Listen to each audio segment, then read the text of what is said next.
So tonight I'm going to speak about building bridges, not walls. சுவர்களை அல்ல பாலங்களை கட்டுங்கள் என்ற தலைப்பிலே தான் இன்றைக்கு நாம் தியானிக்க போகிறோம்.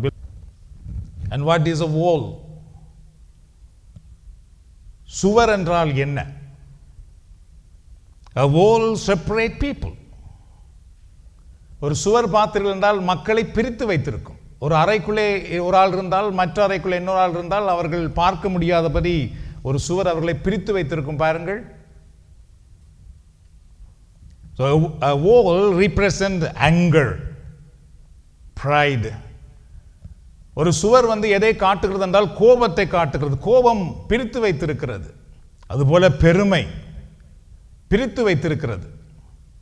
jealousy, இன்னொரு மேல் இருக்கிற அந்த பொறாமை, hatred, ஒருவர் மேல் இருக்கின்ற அந்த கோபம், and unforgiveness,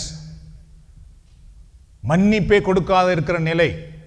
இது பார்த்துக்கொண்டால் குடும்பத்திலே ஒரு சுவர் போல இருக்கிறது. அது அவர்களை குடும்ப உறவை பிரித்து வைத்திருக்கிறது. அது in a family a wall means ignoring instead of caring.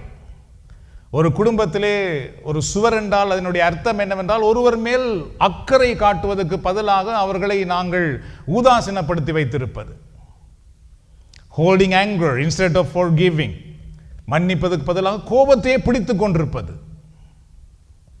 speaking harshly instead of lovingly, அன்போடு கதைப்பதற்கு பதிலாக கடுமையாக நாம் கதைப்பது. அது ஒரு சுவர் போல இருக்கிறது குடும்பத்திலே.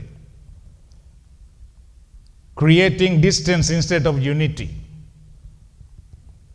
ஒரு ஒற்றுமையை கொண்டு வருவதற்கு நாம் செயல்படுவதற்கு பதிலாக பிரிவினையை, அது இடைவெளியை கூடுதலாக வைத்திருப்பதற்காக இருப்பது. அது சுவர் போல நம்முடைய குடும்பத்திலே வந்து விடுகிறது.